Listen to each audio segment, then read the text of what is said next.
Selamat datang di Unboxing. Tahukah kamu bahwa Dewan Keamanan PBB mempunyai peran yang sangat penting dalam kemerdekaan Indonesia? Bahkan, masalah tentang Indonesia ini pernah dibahas pada salah satu pertemuan pertama Dewan Keamanan PBB hanya 4 bulan setelah pembentukan PBB. Dalam video kali ini, kita akan menjelajahi momen yang amat bersejarah ini.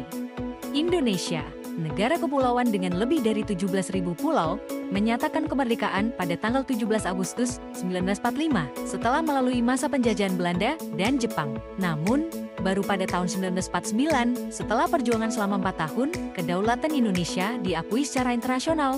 Setelah Jepang menyerah pada tahun 1945, Indonesia mendeklarasikan kemerdekaannya, namun pendudukan berikutnya oleh pasukan Inggris dan Belanda menyebabkan kerusuhan yang signifikan dan hilangnya puluhan ribu nyawa. Hal ini menimbulkan kekhawatiran internasional, seperti yang disoroti dalam salah satu sesi awal pertemuan Dewan Keamanan PBB. Pada tanggal 7 Februari 1946, Dewan Keamanan membahas mosi delegasi Republik Sosialis Soviet Ukraina, yang saat itu merupakan bagian dari Uni Soviet, menyoroti situasi di Indonesia.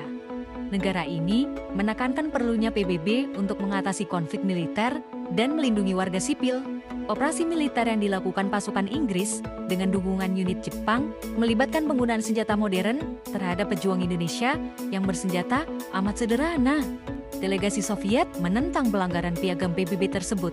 Pembahasan di Dewan Keamanan membawa perjuangan Indonesia ke kancah internasional dengan menarik perhatian pada prinsip-prinsip penentuan nasib sendiri dan peran PBB dalam menyelesaikan konflik kolonial.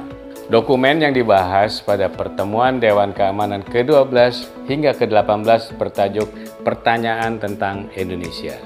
Diskusi ini sangat penting dalam memberikan tekanan diplomatik terhadap kekuatan kolonial sehingga membuka jalan bagi kedaulatan penuh Indonesia. Duta Besar Sekretariat merupakan Direktur Jenderal Kerjasama Multilateral Kementerian Luar Negeri RI sejak tahun 2022. Sebelumnya, beliau menjabat sebagai Duta Besar RI untuk Kuwait. Duta Besar Sekretariat memiliki pengalaman ekstensif di berbagai organisasi internasional pada saat ditugaskan di New York, Paris, dan Nairobi. Indonesia diterima di PBB pada tanggal 28 September 1950 sebagai negara anggota ke-60. Indonesia terus menjadi anggota aktif PBB. Indonesia merupakan salah satu kontributor terbesar dalam misi pemeliharaan perdamaian di seluruh dunia. Perjalanan Indonesia dari masa kolonial hingga menjadi pemain penting di panggung dunia adalah bukti ketahanan dan dedikasinya terhadap perdamaian. Nantikan episode-episode unboxing lainnya di mana kita mempelajari kisah-kisah PBB yang membentuk dunia kita. Terima kasih sudah menonton, jangan lupa bagikan konten ini ya.